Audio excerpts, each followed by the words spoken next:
ఏంటా సరదా సన్నివేశం అంటే జిల్లా పార్టీ అధ్యక్షుడు కాకాని గోవర్ధన్ రెడ్డి గారు, నగర YSR Congress party in-charge MLC మిత్రుడు పర్వతరెడ్డి చంద్రశేఖర్ రెడ్డి గారు, వీరికి తోడు మరో 17 మంది ఎమ్మెల్సీలు, అంటే 18 మంది ఎమ్మెల్సీలు జిల్లా పార్టీ అధ్యక్షుడు వచ్చి నెల్లూరు నడి రోడ్లో మీడియాతో మాట్లాడుతూ రాష్ట్ర మంత్రి పొంగూరు నారాయణ గారు వేధిస్తున్నాడు, వెంటాడుతున్నాడు, కక్షాదింపు చర్యలు పాల్పడుతున్నారు. నేను అడుగుతున్నా మిమ్మల్ని, ఇది నమ్మదగిన మాటేనా? నారాయణ సార్ ఏంది వేధించేది ఏంది?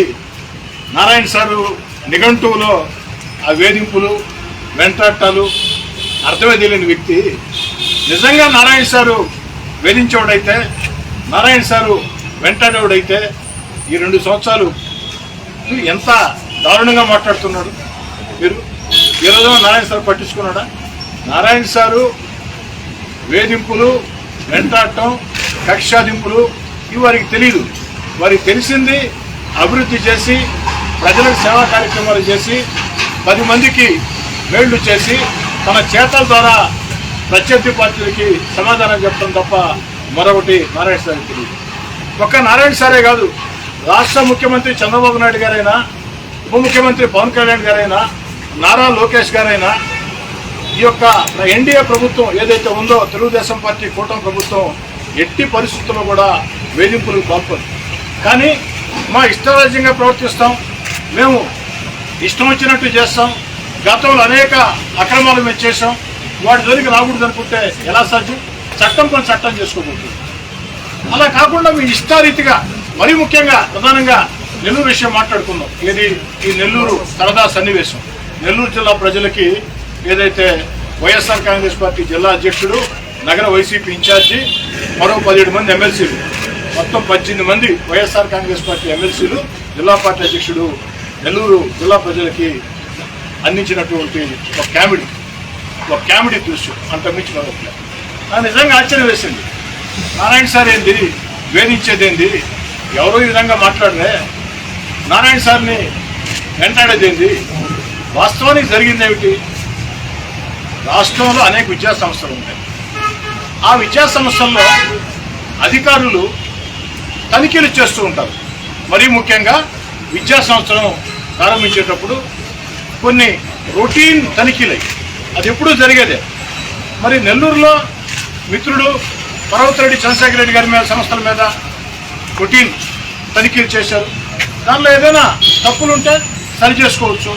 మరి ఇక్కడే కాదు, భీమవరంలో, పశ్చిమ గోదావరి జిల్లా భీమవరంలో స్వయంగా నారాయణ సార్ విద్యా సంస్థల మీదే తనిఖీలు చేశారు. అంటే నారాయణ సార్ విద్యా సంస్థల మీద తనిఖీలు తెచ్చుకున్నట్ట. ఏం మాట్లాడుతున్నారు నాకైతే అర్థం కావట్లేదు. రొటీన్ తనిఖీలు. మీరు తప్పు చేయకుంటే ఉనికి పడాల్సిన అవసరం లేదు, తప్పు చేసి ఉంటే సరి చేసుకోవచ్చు. ఏమైనా వచ్చి అంతకంటే ఏమైనా ఇష్టారాజ్యంగా వారు ఏదైనా ప్రవర్తించారా? లేదు కదా. అనేక విద్యా సంస్థలు, మిత్రుడు చంద్రశేఖర్ రెడ్డి గారు ఎమ్మెల్సీ కాబట్టి, వైసీపీ ఎమ్మెల్సీ కాబట్టి, దీన్ని కూడా రాజకీయంగా ఎలా అనుకూలంగా మార్చుకోవాలా? ఎందుకనంటే వచ్చే ఎన్నికల్లో నెల్లూరు నగరం నుంచి పొంగూరు నారాయణ గారే తెలుగుదేశం పార్టీ అభ్యర్థిగా దాదాపుగా పోటీ చేస్తారని చెప్పి అందరి అభిప్రాయం. అయితే అభ్యర్థి ఎవరు అనేది ముఖ్యమంత్రి చంద్రబాబు గారు ఇష్టం. సహజ సిద్ధంగా పొంగూరు నారాయణ గారు పోటీ చేస్తారని అందరి అభిప్రాయం. మరి దాన్ని వైఎస్ఆర్ కాంగ్రెస్ పార్టీ ఇన్ఛార్జ్ పర్వతరెడ్డి చంద్రశేఖర్ రెడ్డి గారు మీరు ఎలా ఎమ్మెల్యే టికెట్ తెచ్చుకోవాలా అని ఆలోచన చేయండి, తప్పులేదు. కానీ దానికి ఇలాంటి ఆరోపణలు సరిగా, మీకు టికెట్ మీద అభద్రతాభావం ఉందేమో నాకైతే తెలియదు. నాకు తెలిసైతే నాకేమీ లేదు అభద్రతాభావం. పర్వతరెడ్డి చంద్రశేఖర్ రెడ్డి టికెట్ మీద నాకు అభద్రతాభావం లేదు. నీకే అభద్రతాభావం ఉందా? లేకుంటే వైఎస్ఆర్ కాంగ్రెస్ పార్టీ అంతర్గత రాజకీయాలు ఏమన్నా, గ్రూప్ రాజకీయాలు ఏమన్నా దీనికి ఆజ్యం పోసాయా? నాకైతే తెలియదు. కానీ దాన్ని తీసుకొని వచ్చి నారాయణ సార్ మీద అదేదో చెప్పేవాళ్ళ మీదన్నా చెప్తే వింటారు, కానీ నారాయణ సార్ మీద చెప్తే ఏమన్నా వింటారండి? అంతేకాదు, ఒక ఉదాహరణ చెప్పాలి మీకు. 2019-24 మధ్యలో నేను 3.5 సంవత్సరం పాటు వైఎస్ఆర్ కాంగ్రెస్ పార్టీ ఎమ్మెల్యే. ఒక 16 నెలల ముందు వైఎస్ఆర్ కాంగ్రెస్ పార్టీతో విభేదించి దూరంగా జరిగి వచ్చినది. నేను ఆ 3.5 సంవత్సరం అధికారంలో ఉన్నప్పుడు కొంతమంది తల్లిదండ్రులు కాదు మరికొన్ని విద్యా సంస్థలు కూడా నా దృష్టికి తీసుకుని వచ్చాను. మీకు తెలుసు, ఎవరైనా సమస్య చెప్తే నేను ఏ విధంగా స్పందిస్తున్న విషయం నేను నేరుగా అధికారులకు తీసుకెళ్ళి ఆ సంస్థల వద్దకే వెళ్ళి హుందాగానే గౌరవంగానే ఆ విద్యార్థుల పక్షాన తల్లిదండ్రుల పక్షాన మాట్లాడా. అధికారులు కూడా చెప్పా, అధికారులు కూడా వచ్చారు, మొత్తం అంతా కూడా పరిశీలించారు. ఏదైనా ఉంటే సరి చేసుకున్నారు, లేని వాటికి లేదని చెప్పారు. అంత మొత్తం మీద ఆ విద్యార్థుల సమస్యలు పరిష్కారం అని తల్లిదండ్రులు భరోసా ఇచ్చారు. ఒక్క నారాయణ సార్ విద్యా సంస్థలే కాదు, అనేక విద్యా సంస్థలు మీకు తెలుసు, బయట వాళ్ళకి తెలియకపోవచ్చు. హాల్ టికెట్ల సమస్య వస్తే, విద్యార్థులు హాల్ టికెట్ల సమస్య వస్తే ఒక్క నెల్లూరు రూరలే కాకుండా నెల్లూరు జిల్లాలో ఉండే అన్ని కళాశాలల్లో స్కూళ్ళల్లో స్పందించి ఏ విధంగా పనిచేసి మీకు తెలుసు. కొన్ని దగ్గర నేనే స్వయంగా వెళ్ళా. కొన్ని సెంటర్లో హాల్ టికెట్ లేవంటే, ఇవ్వటం లేదంటే లేట్ అవుతుందని చెప్పని నేనే వెళ్ళి హాల్ టికెట్లు ఇప్పించాం. మన నారాయణ సార్ విద్యా సంస్థలే కాదు, పేషెంట్ల కోసం ఆ రోజు నారాయణ హాస్పిటల్కి వెళ్ళాం, మాట్లాడున్నాం. మరి ఆ రోజు నేను వెళ్ళిన రోజు నారాయణ సారు ఆ సమస్యలు ఏమిటి, విద్యార్థుల సమస్యలు అంటే నారాయణ సార్ కింద పనిచేసే ఉద్యోగస్తులు. నారాయణ సార్కి సమాచారం ఇస్తే ఆ సమస్యలు ఏమిటో తెలుసుకోమని చెప్పారు, దానికి పరిష్కారం చేశారు. అధికారులు కూడా ఏదైనా ఉంటే సరి చేస్తామని చెప్పారు, సరి చేసుకోమని చెప్పారు. అంతేగాని నారాయణ సార్ ఆ రోజు నేను తెలుగుదేశం పార్టీ ఎమ్మెల్యే అభ్యర్థిగా ఓడిపోయాను కాబట్టి, నేను తెలుగుదేశం పార్టీ మాజీ మంత్రిని కాబట్టి నన్ను కక్ష సాధిస్తున్నారని చెప్పని రాష్ట్రంలో ఉండే తెలుగుదేశం పార్టీ ఎమ్మెల్యేలని, తెలుగుదేశం పార్టీ ఎమ్మెల్సీలని నెల్లూరు నగరానికి తీసుకొని వచ్చి ఇలాంటి రాజకీయాలు చేయాలి. అంతేకాదు హుందాగా ప్రవర్తించారు, హుందాగా వ్యవహరించారు. మరి నారాయణ సార్ ఆ రోజు ఇదే ఆందోళన చేయాలంటే ఒకరోజు కాదు, రోజు కూడా చేస్తుండేవాళ్ళు కదా. కానీ నారాయణ సార్ చేయలేదా? రాజకీయంగా చూడలేదా నారాయణ సార్? రొటీన్ చెకప్లు జరుగుతూ ఉంటాయి, ఏదో లోపాలు ఉంటే సరి చేసుకుంటూ ఉంటారు. కానీ ఇంత పెద్ద రాద్ధాంతం అయితే, రాద్ధాంతాన్ని ఏదో పండిద్దాం అనుకున్నారు పాపం, కానీ రాద్ధాంతం పండల. నెల్లూరు జిల్లా ప్రజలకి ఒకరోజు మాత్రం కామెడీ అయింది. వాళ్ళు ఇంకేదైనా మాట్లాడిన పండు ఉండేదేమో కానీ నారాయణ సార్ వేధించాడు, నారాయణ సార్ కక్ష కట్టాడు, నారాయణ సార్ వెంటాడుతున్నాడు, నారాయణ సారు మమ్మల్ని ఇబ్బంది పెడుతున్నాడు అంటే ఈ జిల్లా ప్రజలు నమ్మే పరిస్థితి లేదు. నారాయణ సార్ చివకైనా అపకారం చేసేవాడు ఎప్పుడైనా అందరూ చూసే విషయం, దాంట్లో రెండు ఆలోచన కూడా లేదు. ఇవన్నీ కూడా రొటీన్ పరిశీలనలు.